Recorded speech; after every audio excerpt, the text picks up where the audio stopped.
When my Uncle Dalton died, $23 million vanished into thin air. The lawyer's words still echo in my mind.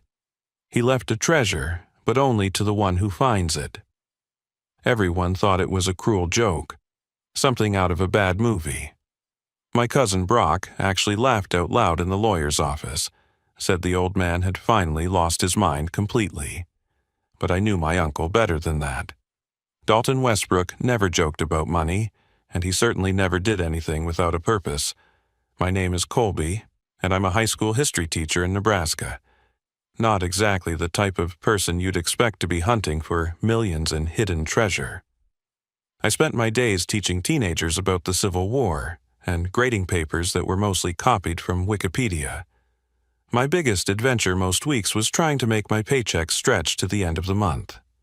Student loans were eating me alive, my car was held together with duct tape and prayer, and I lived in a one-bedroom apartment where the radiator clanged like a ghost was trapped inside. But Uncle Dalton, he was different. He was the family legend, the one who went from nothing to everything. Started as a ranch hand in Montana back in the 60s, worked his way up to foreman, then somehow bought his own cattle operation just as beef prices exploded in the 80s.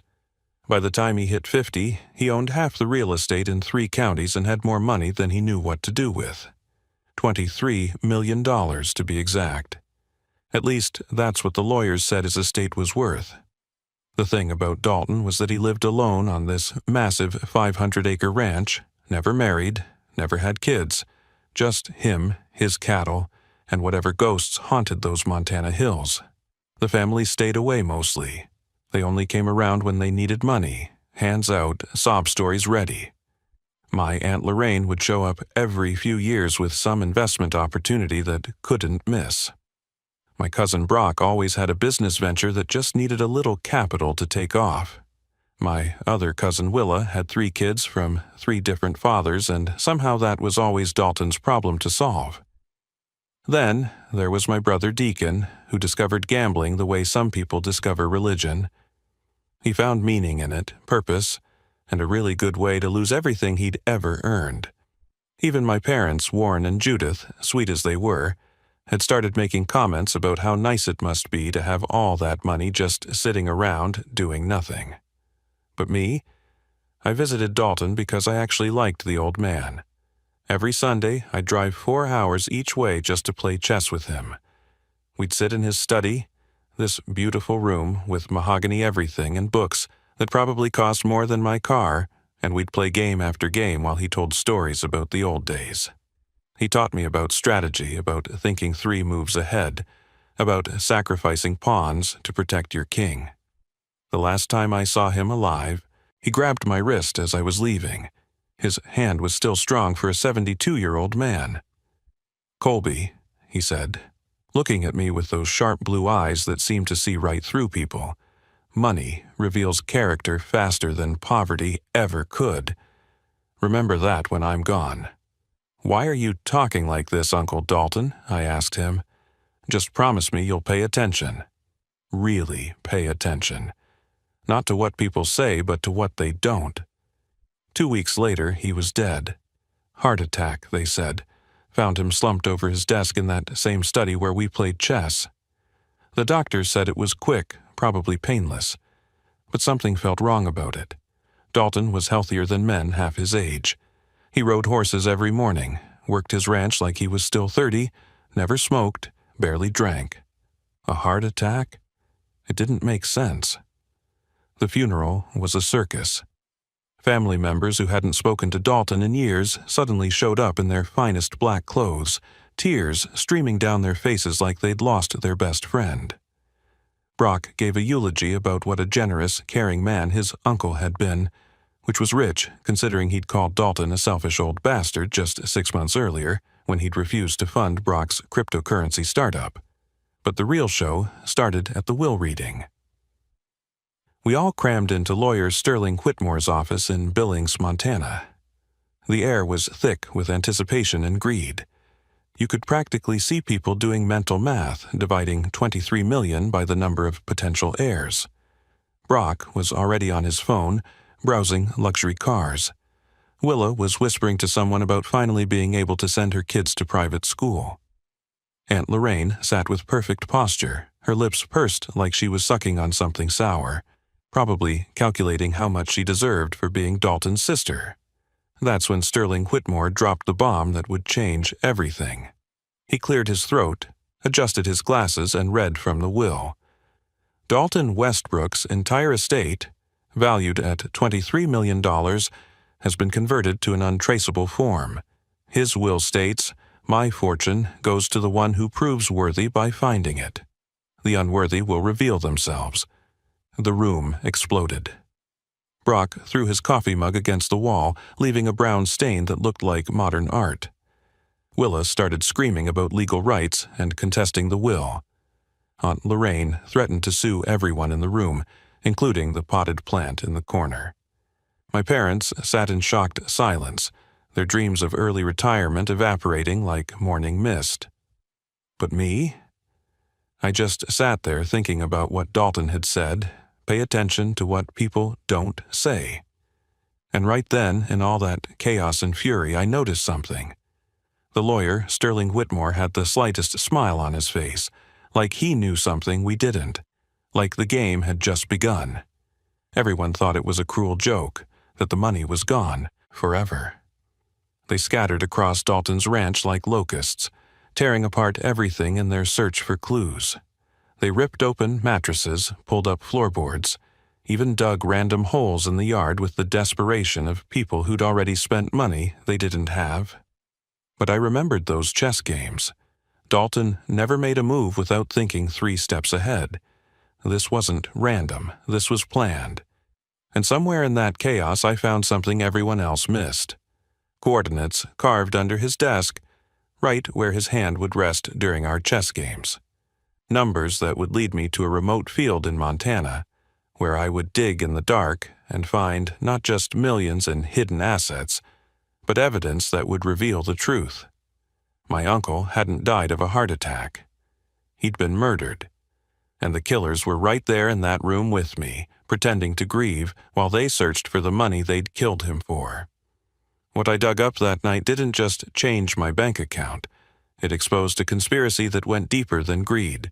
It revealed monsters hiding behind familiar faces, and it taught me that Uncle Dalton's final chess game was his masterpiece, one where he moved pieces from beyond the grave to deliver both justice and judgment. This is that story. The story of how a high school history teacher from Nebraska became a millionaire, caught 2 murderers, and learned that the real treasure wasn't money at all. It was truth. And the truth, as Dalton always said, has a way of finding the light, no matter how deep you try to bury it. Let me paint you a picture of who I was before everything changed. Colby Westbrook, 34 years old, teaching American history at Franklin High School in Kearney, Nebraska. My daily routine was so predictable you could set your watch by it. Wake up at 6, shower with lukewarm water because the apartment's heater was older than some of my students. Grab coffee from the same gas station where Marge always asked if I'd found a nice girl yet. Then drive 15 minutes to school in my 2008 Honda Civic that made a grinding noise whenever I turned left. My take-home pay after taxes was $2,847 a month. After student loans, rent, utilities, and groceries, I had about $200 left for everything else. Date night was pizza from Romano's, the place where they knew me by name and always gave me extra breadsticks because they felt sorry for me eating alone most Fridays. I wasn't poor, but I wasn't living either. I was surviving. And there's a difference. Uncle Dalton understood that difference. He'd lived it before his fortune found him. Born in 1947 in Billings, Montana, Dalton Westbrook started working cattle when he was 14. His father, my grandfather Theodore, had lost everything in a failed mining venture in 1952, leaving the family with nothing but debt and shame. Dalton dropped out of school to work the ranches, sending money home to help his mother keep food on the table. Colby, he told me once while we sat on his porch watching the sunset, paint the mountains orange. I spent 20 years of my life with manure on my boots and dirt under my fingernails. When I finally made my money, everyone suddenly remembered we were family. That was the thing about Dalton. He saw through people like they were made of glass. Maybe that's why he lived alone on that massive ranch, 500 acres of Montana paradise where the nearest neighbor was 7 miles away. He had a main house with 12 rooms he never used, 3 barns, a stable with 8 horses, and a view that would make God jealous. But he spent most of his time in his study, reading books about history and philosophy, playing chess against himself, planning moves for games that existed only in his mind. Our relationship was different from the rest of the family's. It started when I was 12, at a family reunion that was really just an intervention to get Dalton to share his newfound wealth. While everyone else cornered him with their hands out, I found his chess set and started playing myself. He walked in, watched me for a minute, then said, "You're playing the King's Indian defense wrong." "Show me the right way," I said. For the next 22 years, he did exactly that. Every Sunday I could manage, I'd make the drive from Nebraska to Montana. 4 hours each way, 8 hours round trip, just to spend 3 hours playing chess and listening to his stories. He taught me about sacrifice, strategy, thinking ahead. But more than that, he taught me about character. "Your cousin Brock came by yesterday," he'd say, moving his bishop. Wanted $50,000 for some new business venture. Couldn't tell me what it was, just that it was guaranteed to triple his investment. "Did you give it to him?" "I gave him a job offer instead. Told him he could work the ranch for a summer, earn an honest wage. Haven't heard from him since." "That was Brock for you." 6'2", former high school quarterback, the kind of guy who peaked at 18 and spent the rest of his life trying to recapture that glory. He'd blown through 7 businesses in 10 years, each one failing faster than the last. But to hear him tell it, it was never his fault. The market was wrong, the timing was bad, his partners were incompetent. Everyone was to blame except Brock. His sister Willa wasn't much better. Pretty enough to marry well, but never smart enough to marry wisely. 3 kids with 3 different men, each relationship ending with drama and lawyers. She homeschooled her children, which really meant they watched YouTube videos while she scrolled through Instagram, dreaming of a life that was always just one windfall away. Then there was Aunt Lorraine, Dalton's younger sister, who wore bitterness like expensive perfume. She'd married a banker who left her for his secretary, classic story, and never remarried. In her mind, Dalton owed her for the humiliation, for the struggle, for existing, with money while she existed without it. She had this way of mentioning his wealth in every conversation, like a knife she couldn't stop twisting. My brother Deacon discovered gambling the summer he turned 21. Started with poker games in college, moved to sports betting, graduated to anything he could put money on. The weather, reality TV outcomes, which fly, would leave the windowsill first. He owed money to people whose business cards didn't have last names, the kind of people who considered breaking legs a negotiation tactic. My parents, Warren and Judith, were good people worn down by circumstance. Dad worked at the grain elevator until his back gave out. Now he stocked shelves at Walmart, pretending his vertebrae didn't scream with every box he lifted.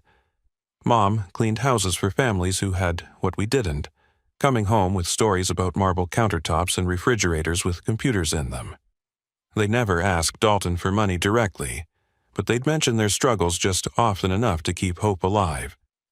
2 weeks before Dalton died, he seemed different. Distracted. During our chess game, he kept looking at the door like he expected someone to burst through. His hand shook slightly when he moved his pieces, and twice he forgot it was his turn. "Everything all right, Uncle Dalton?" "Just tired," he said, but his eyes were alert, scanning, calculating. "Colby, if something happens to me, remember our games, remember the patterns. The Westbrook defense never fails." "The Westbrook defense? You mean that opening move you always do? It's more than an opening, son. It's a philosophy. You sacrifice the expected to protect what matters. You let them think they're winning while you set up the real game." He gripped my hand when I left that day, held it longer than usual. You're a good man, Colby. The only one in this family who visits because you want to, not because you want something. That matters more than you know. Those were the last words he ever said to me. 2 weeks later, I got the call from Aunt Lorraine, her voice mixing fake grief with real excitement. "Dalton's dead," she said. "Heart attack. The funeral's Thursday. We're reading the will on Friday." I drove through the night to get there, crying part of the way, not because I'd lost an inheritance, but because I'd lost the only person in my family who actually saw me. Dalton wasn't just my uncle. He was my teacher, my friend, the man who taught me that character matters more than cash, that integrity beats inheritance every time. Standing at his graveside, watching family members calculate their potential windfalls behind designer sunglasses, I realized something. Dalton's death felt wrong. A healthy man doesn't just drop dead. A careful man doesn't leave $23 million without a plan. And a strategic mind like his doesn't stop playing the game just because his heart stops beating. The real game was just beginning. Dalton had set the board, placed the pieces, and made his opening move from beyond the grave. The Westbrook defense was in play, and I was the only one who knew the pattern.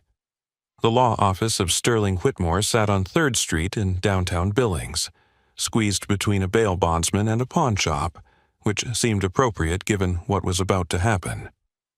The morning of the will reading, I arrived early and watched from my car as the family descended like vultures to a fresh kill. Brock pulled up in a rented BMW, already spending money he didn't have. Willa emerged from her minivan, dragging her 3 kids who looked as miserable as their hand-me-down clothes. Aunt Lorraine stepped out of a taxi wearing a black dress that probably cost more than my monthly salary, her face set in an expression of practiced grief. Inside, Whitmore's waiting room smelled like old leather and disappointment. The secretary, a woman with gray hair pulled so tight it looked painful, directed us to a conference room with a long oak table and chairs that had seen better decades. Everyone arranged themselves strategically. Brock took the head of the table like he'd already inherited the throne. Lorraine sat to his right, her purse clutched like a weapon. My parents huddled at the far end, out of place in their Walmart clothes among the pretend sophistication. Sterling Whitmore entered exactly at 10, carrying a manila folder that might as well have been the Holy Grail for how everyone stared at it. He was 70 if he was a day, with the kind of careful movements that suggested he'd been doing this long enough to know that will readings brought out the worst in people. "Before we begin," he said, adjusting his wire-rimmed glasses, "I need everyone to understand that Dalton Westbrook's instructions were very specific and completely legal. What I'm about to read has been verified by 3 separate attorneys and is binding." Brock leaned forward. "Just tell us how much we get." Whitmore's expression didn't change. He opened the folder with deliberate slowness, pulled out a single sheet of paper, and began to read. "I, Dalton Westbrook, being of sound mind and body, leave my entire estate, valued at $23 million to whoever finds it." The silence lasted exactly 3 seconds. What the hell does that mean? Brock slammed his hand on the table so hard that Willa's coffee jumped. Whitmore continued reading as if Brock hadn't spoken. "My fortune has been converted to an untraceable form. Cash, bonds, property deeds, all of it hidden away. The one who proves worthy by finding it inherits everything. The unworthy will reveal themselves through their actions. Good luck." That's when the room exploded. Willa started screaming about child support and how her kids deserved their share. Lorraine threatened to sue for mental incompetence, claiming Dalton wasn't in his right mind. Deacon actually laughed, a harsh sound that had nothing to do with humor, muttering something about the old man screwing them even in death. My father sat silent, but I saw his hand shaking as my mother whispered prayers or curses, I couldn't tell which. Brock stood up so fast his chair fell backwards. "This is illegal. You can't do this. There are laws about inheritance, about family rights." "Actually," Whitmore said, still infuriatingly calm, "he can, and he did." The money was his to dispose of as he wished. He chose to dispose of it in a treasure hunt. Where do we even start? Willa's voice cracked with desperation. That's for you to figure out. His ranch is yours to search for the next 30 days. After that, if no one has claimed the inheritance, it goes to various charities Dalton selected. 30 days? Lorraine's face went from red to purple. He expects us to what, dig up 500 acres? I expect, Whitmore said, and for the first time I heard emotion in his voice, that Dalton knew exactly what he was doing. The meeting dissolved into chaos. Brock grabbed Whitmore by the lapels before Deacon pulled him off. Willa's kids started crying. Lorraine called her lawyer on speakerphone right there in the room. My parents looked at me with a mixture of hope and fear, like maybe their teacher's son might have some insight into this madness. Within an hour, we were all at Dalton's ranch. What followed was destruction disguised as searching. Brock took a sledgehammer to the walls of the main house, convinced there had to be a safe behind one of them. Willa went through every book in Dalton's library, shaking them out, tearing pages, looking for clues that weren't there. Deacon started digging random holes in the yard with an enthusiasm that would have been admirable if it wasn't so pathetic. Lorraine took a different approach. She cornered me in the kitchen while I was making coffee, trying to escape the madness for 5 minutes. "You visited him every week," she said, her voice sweet like antifreeze. "He must have told you something." "We played chess, that's all." "Don't lie to me, Colby." "I know he favored you. Always talking about his nephew the teacher, so noble, so honest, makes me sick." "Maybe that's why he didn't leave you anything directly." Her face twisted into something ugly. "He was my brother. I deserved that money more than anyone. I suffered while he succeeded. I struggled while he sat on millions. You haven't spoken to him in 3 years, except to ask for money. And you visited him for what? The pleasure of his company. Please. You were playing the long game and it didn't work. Now we're all screwed." She stormed off, but her words stuck with me. Was I playing a long game? Number. I genuinely loved the old man. But now, watching my family tear apart his home, I felt something else. Anger.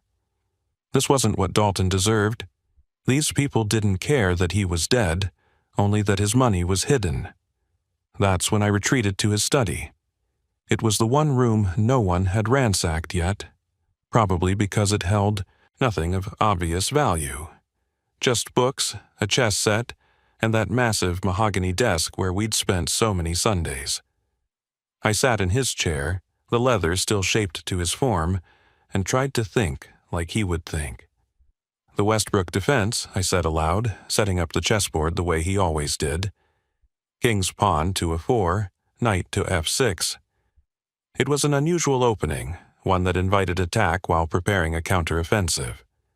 Sacrifice the expected to protect what matters. I ran my fingers along the desk's edge, feeling the grooves and scratches from decades of use. That's when I felt them. Numbers carved so finely you'd never notice unless you were looking.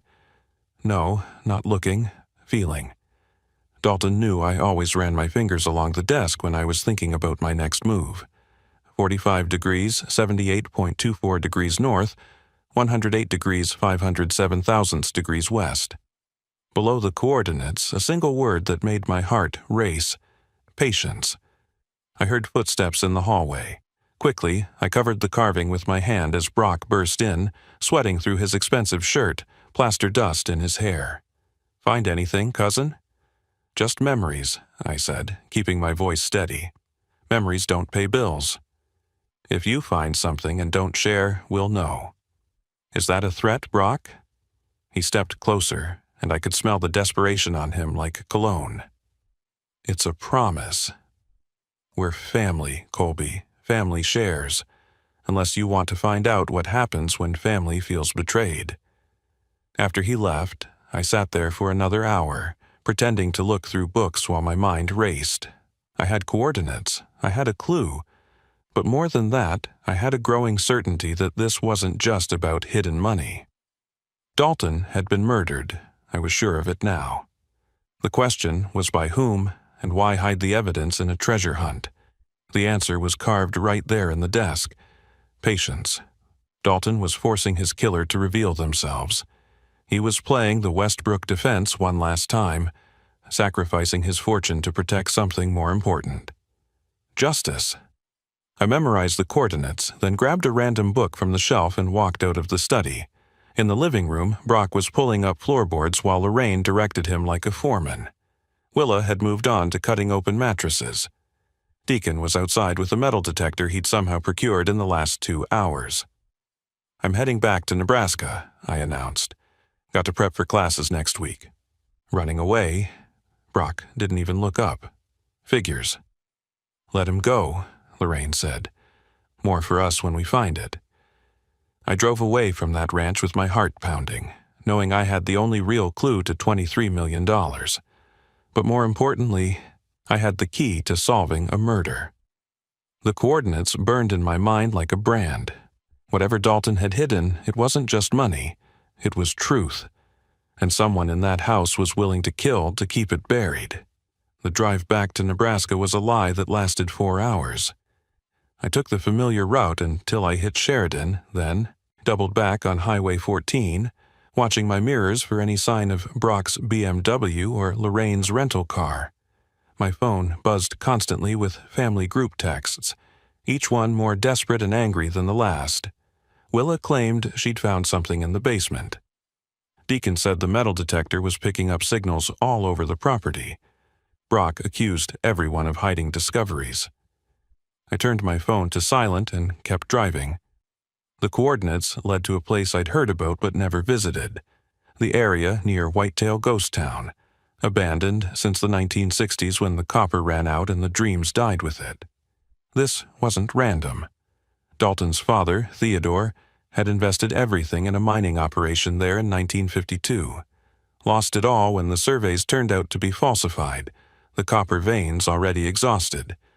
The family never recovered from that loss, and Dalton had spent his entire life making up for his father's failure. I stopped at a camping supply store in Hardin, buying things with cash I'd withdrawn from 3 different ATMs. A sturdy shovel, the kind meant for serious digging. A headlamp with extra batteries, work gloves, a tarp. The teenager at the register didn't even look up from his phone as he rang me through. "Perfect." "Going camping?" he asked in a bored voice. Something like that. The sun was setting when I reached the coordinates. The GPS led me down a dirt road that hadn't seen maintenance since Bush Sr. was president. My Civic groaned and scraped, but I pushed forward until the road ended at a rusted gate with a no trespassing sign that had been peppered with buckshot. Beyond it stretched empty field, yellow grass waving in the Montana wind, mountains standing guard in the distance. I parked behind a cluster of cottonwood trees, out of sight from the road.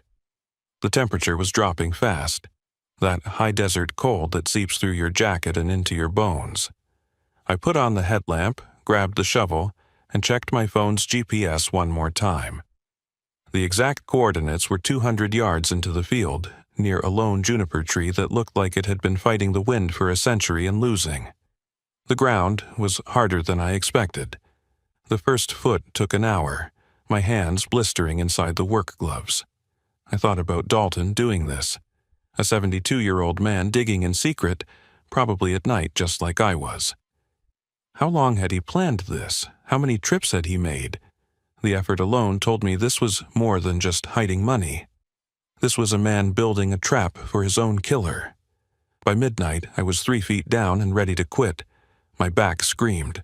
My hands were raw, and doubt crept in like the cold. What if I'd read the coordinates wrong? What if this was just another wild goose chase? Then I remembered something Dalton said during one of our games. The moment you want to quit is usually the moment you're closest to winning. That's when character shows itself. I kept digging. At 2:47 a.m., the shovel hit metal. The sound rang out across the empty field like a bell. I dropped to my knees, scraping away dirt with my hands, revealing a military surplus ammunition box, the kind you could buy at any Army-Navy store. But the lock on it was anything but standard. Digital, with a keypad that glowed blue when I brushed off the last of the dirt. 4 digits. Of course. I tried the obvious combinations first. Dalton's birthday, 0447 for April Suan 1947. Nothing. His death date. The ranch's address. My birthday, though that seemed presumptuous. All failed. The lock had a 3-second delay between attempts, just long enough to make random guessing impossible. I sat back on the pile of dirt I'd created, thinking. "Remember our games," he'd said. "The Westbrook defense never fails." The Westbrook defense. That unusual chess opening he always played. King's pawn to a4, then knight to f6. But how did that translate to numbers? Then it hit me. He didn't just play the moves, he always announced them using chess notation. King's pawn to a4 was written as one e4 and f6 in standard notation. But Dalton used the older descriptive notation, the kind from chess books written before 1970. In that system, his opening move would be written as pk4 and kb3, but that still wasn't numbers. Unless... I remembered one Sunday when he'd shown me his first chess book, a weathered copy of Modern Chess Openings from 1947, the year he was born. He'd written something in the margin next to his favorite opening. Numbers, board coordinates, not the modern algebraic notation, but the old numerical system where every square had a number from 11 to 88. "You see this, Colby?" he'd said. "My father taught me chess using this system. Everything on the board has a number. Your position is never just about where you are, but what number you represent." In that system, the Westbrook defense opening translated to specific square numbers. E4 was square 54, and F6 was square 66, but that was only 2 numbers. Then I remembered he always followed with the same second move, bishop to g5, which was square 75, and he'd always castle on move 4, the king ending on square 71. I tried 5466. Nothing. I tried 7571. Nothing. Then I remembered something else. Dalton always said the year 1947 was when everything changed, not just because he was born, but because that was when his father first tried to make his fortune. The year before, he lost everything. 1947. The lock clicked open. Inside the box, everything was wrapped in plastic, protected from moisture and time. $100,000 in cash, bundled in $10,000 stacks. 5 property deeds for buildings in Denver I'd never heard of. Bank documents for accounts in Switzerland, the Caymans, and Singapore, all with numbers that made my teacher's salary look like pocket change. And at the bottom, 2 envelopes. One marked "Read First" and another marked "Evidence." My hands shook as I opened the first letter. Dalton's handwriting was as precise as his chess moves. "Colby, if you're reading this, you did exactly what I knew you would. You observed while others destroyed. You thought while others grabbed. You remembered our games while they forgot everything but greed. The money is yours, all of it, legally and completely. The accounts are in your name, filed properly with the IRS, taxes paid. But the money isn't the real treasure. Open the other envelope, and you'll understand why I had to hide everything. Why I had to make them show their true selves, and why I chose you to finish the game I started." I reached for the evidence envelope, then stopped. A car engine rumbled in the distance, getting closer. Headlights swept across the field. Someone had followed me after all. I grabbed everything from the box, shoving it into my backpack, and killed my headlamp. The car stopped at the gate, and I heard doors slam. 2 voices carried across the wind. "Brock. His car's here. I told you he found something." And then, chillingly, Aunt Lorraine. "Good. We do this just like we did with Dalton, make it look natural. Heart attacks run in the family after all." I crouched in the darkness next to the hole I'd dug, realizing I wasn't just holding $23 million. I was holding evidence of murder, and the killers were walking toward me across an empty field, ready to add another body to their count. The Westbrook defense was in play, but now I wasn't just protecting pieces on a board. I was protecting my life, and Dalton, even in death, had given me the tools to win. I pulled out my phone, turned on the recording app, and prepared to make the last move in my uncle's final game. I pressed myself flat against the cold earth, phone recording in my pocket, as Brock and Lorraine's flashlights swept across the field. They were maybe 50 yards away when I made my decision. Running would confirm their suspicions and give them reason to chase. Instead, I did what Dalton taught me, sacrifice the expected to protect what matters. I quickly photographed every document with my phone, uploaded them to 3 different cloud services, and then stood up, shining my headlamp directly at them. "Hey guys," I called out, injecting false cheer into my voice. "You scared me." "What are you doing out here?" They stopped, momentarily confused. Brock recovered first. "We could ask you the same thing, cousin. Thought you went back to Nebraska." "I did." Then I remembered something Dalton said about this place. His father's old mining claim. Thought maybe he hid something here as a joke. You know how he was with his tests and games. Lorraine moved closer, her flashlight aimed at the hole behind me. "And you just happened to bring a shovel?" "Hardware store in Hardin was having a sale." I kept my voice steady. "Found this old box, but it's just got cash in it. Maybe $100 grand. We can split it 3 ways." $100 grand? Brock laughed, but there was no humor in it. Dalton wouldn't hide pocket. Change. "What else did you find?" "Nothing." "Look for yourself." I stepped aside, letting them see the empty hole, the ammunition box I'd left open and discarded.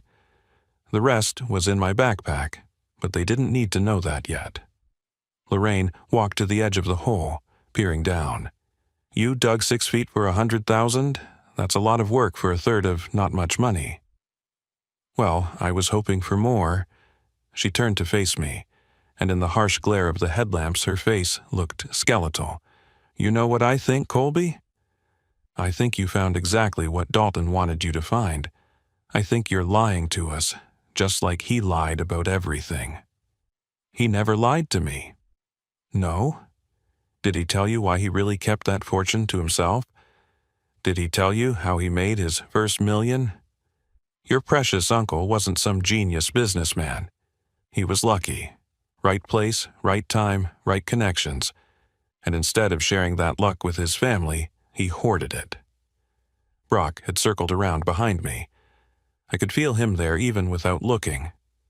"Here's what's going to happen," he said. "You're going to give us everything you found. Then you're going to have a tragic accident. Came out here alone, fell into the hole you dug, hit your head. Sad story." "Just like Dalton's heart attack?" I asked, and both of them froze. "What did you say?" Lorraine's voice dropped to a whisper. I pulled out the second envelope, the one marked Evidence, holding it up in the light. "Before you do anything stupid, you should know I already uploaded everything to the cloud.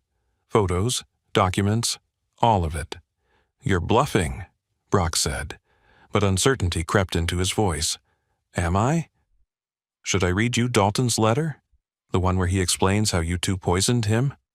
Or should I skip to the good part with the video evidence?" I opened the envelope, pulled out the flash drive and a stack of papers. Medical reports with Dalton's name, toxicology results showing arsenic levels, dated 2 months before his death. Photos of Brock adding something to Dalton's coffee during a visit. Bank records showing large transfers from Lorraine's account to someone named Kyle Morrison, who turned out to be a chemistry student with a side business in untraceable poisons. "He knew," I said, watching their faces crumble.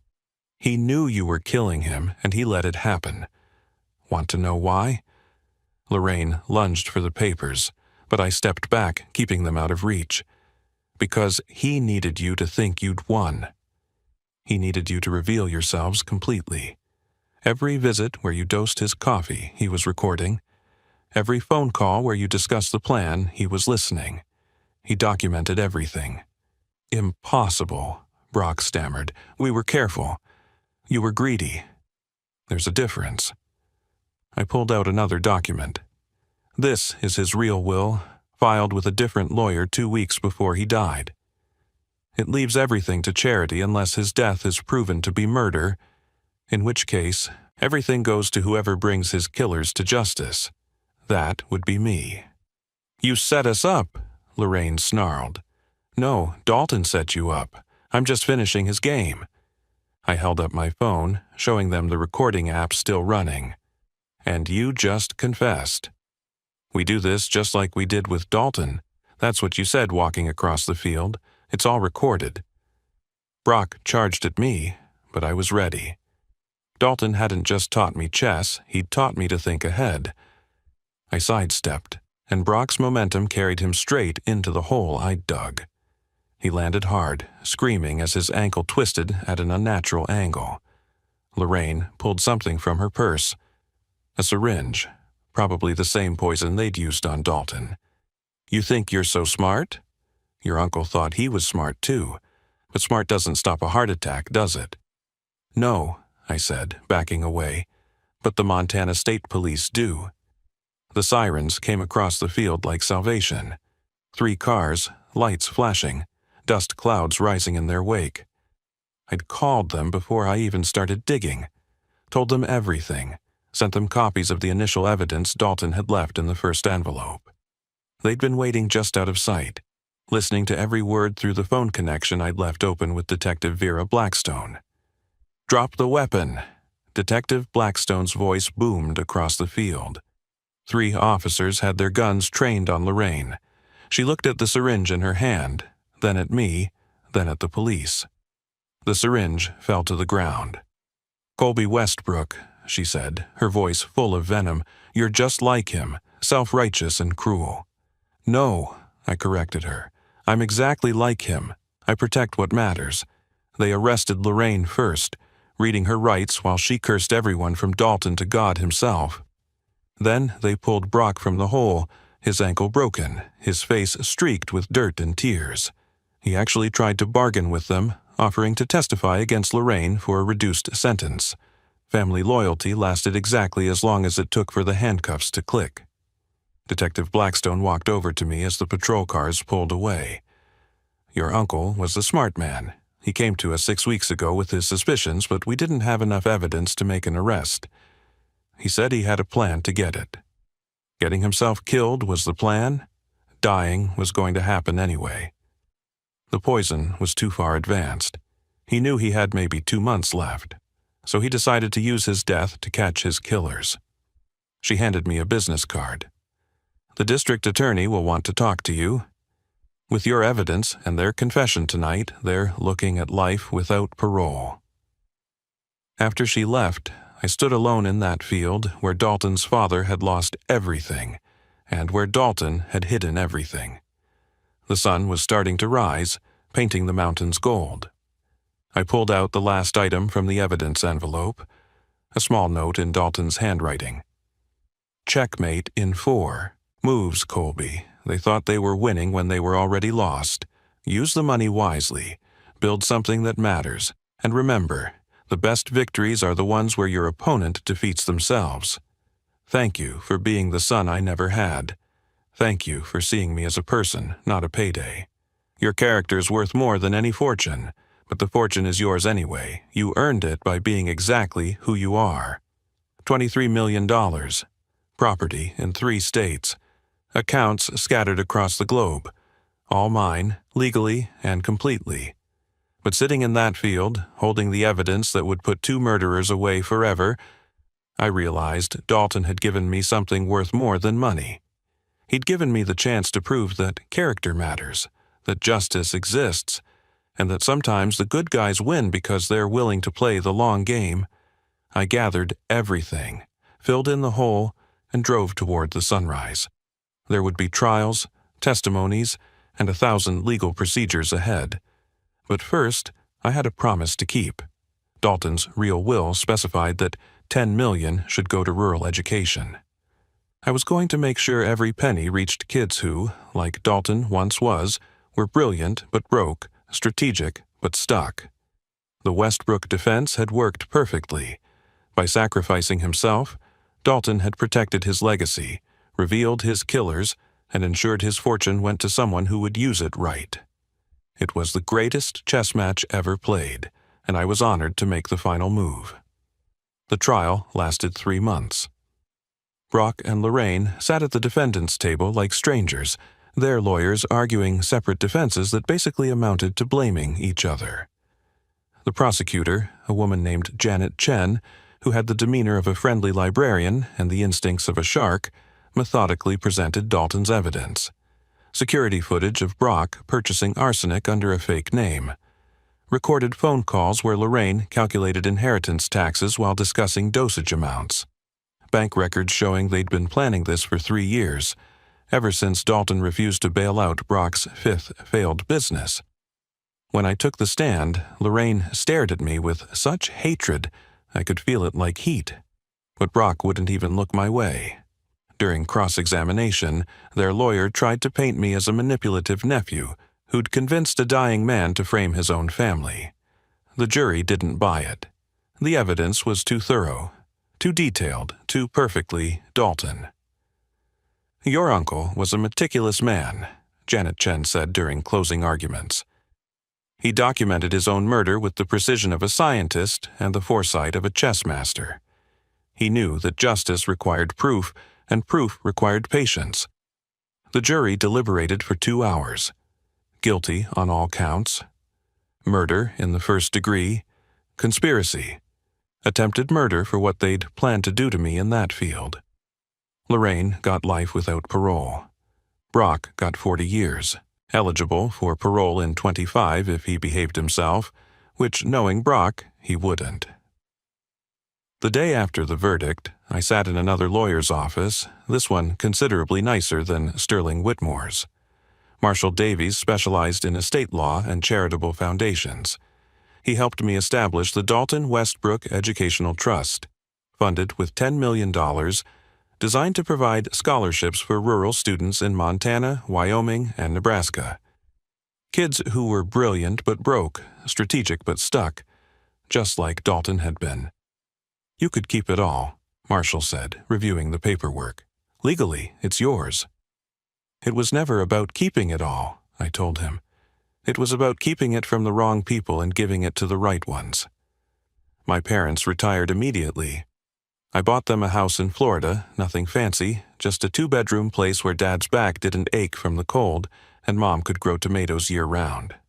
They protested at first, said it was too much, but I reminded them of all the times they'd gone without so Deacon and I could have school supplies, clothes, opportunities. "This isn't charity," I told them. "It's justice. You worked your whole lives for everyone else. Time to rest."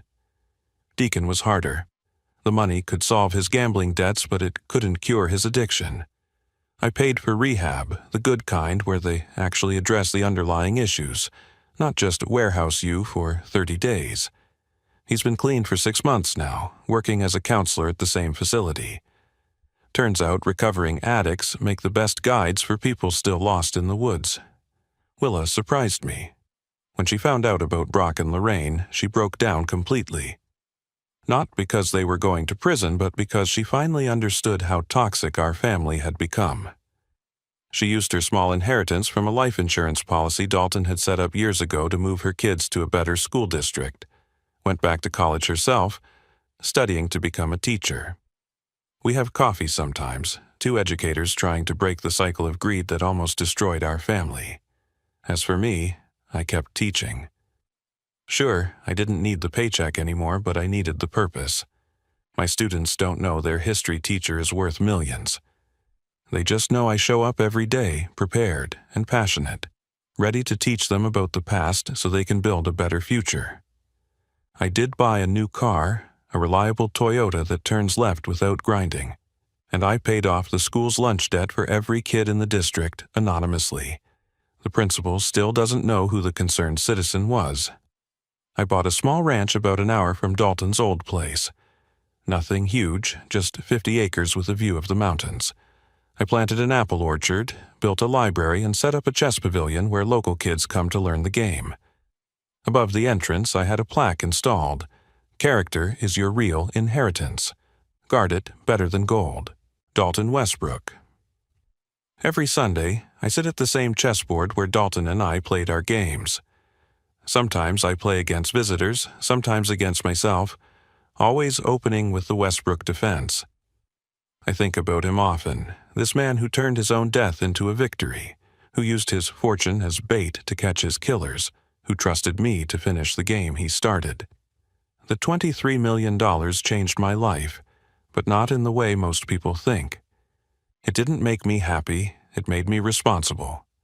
It didn't solve my problems. It gave me the resources to solve other people's problems. Every scholarship I fund, every student who goes to college because of the Westbrook Trust, every family that gets a little help when they need it most, that's Dalton's real legacy. Sterling Whitmore, Dalton's first lawyer, sent me a letter last month. Inside was a photo Dalton had kept in his desk, taken during one of our chess games. We're both concentrating on the board, completely absorbed, two men who understood that the game was never really about winning or losing. It was about how you played, who you played with, and what you learned along the way. Brock writes me letters from prison sometimes, asking for money, claiming he's changed, that he's found religion or philosophy or whatever he thinks will open my wallet. I don't respond. Lorraine hasn't written once, which is somehow more honest. At least she's consistent in her hatred. The truth about money, I've learned, is that it's just a tool, like a hammer. You can use it to build or to destroy, to create or to kill. Dalton knew this. That's why he didn't leave his fortune to blood relatives. He left it to someone who would use the tool properly. The treasure was never really hidden in that field in Montana. The treasure was the test itself, the way it revealed everyone's true character. People ask me sometimes if I feel guilty about what happened to Brock and Lorraine. I tell them the truth. They made their choices long before I dug up that box. They chose greed over family, murder over patience, taking over earning. I didn't put them in prison. Their character did. I just helped deliver the evidence. Last week, I got a letter from a student who received one of our scholarships. She's studying pre-med at Montana State, the first in her family to attend college. She wrote, "Thank you for believing in someone you've never met." I keep that letter in my desk, right next to Dalton's photo, a reminder of why he played his final game. Dalton once told me that money reveals character faster than poverty ever could. He was right, but incomplete. Money reveals character, but choices build it. Every choice to help instead of hoard, to give instead of grab, to build instead of break. These are the moves that matter in the long game of life. I still teach my history classes with passion, telling students about the past while preparing them for the future.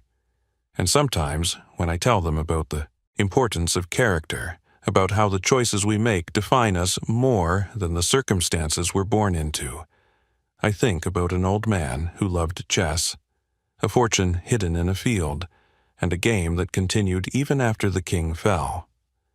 That's the real treasure Dalton left me. The understanding that wealth isn't measured in dollars but in the lives you change, the justice you serve, and the character you build when no one's watching. He taught me that the best inheritance isn't money. It's the wisdom to use it wisely and the courage to stand up to those who would abuse it. The Westbrook defense worked perfectly. Dalton sacrificed his life to protect his legacy, revealed the monsters in our family, and ensured his fortune would build futures instead of destroying them. Checkmate in 4 moves, just like he promised. And I was honored to make the final move in the greatest chess match ever played. If you found value in this story, if it made you think about character, justice, and what really matters in life, please take a moment to like this video. Share it with someone who needs to hear that good still triumphs over evil, that patience beats greed, and that character matters more than cash. And don't forget to subscribe to our channel for more true stories that remind us all that sometimes, just sometimes, the good guys win because they're willing to play the long game. Thank you for listening to Dalton's story, and remember, your character is your real inheritance.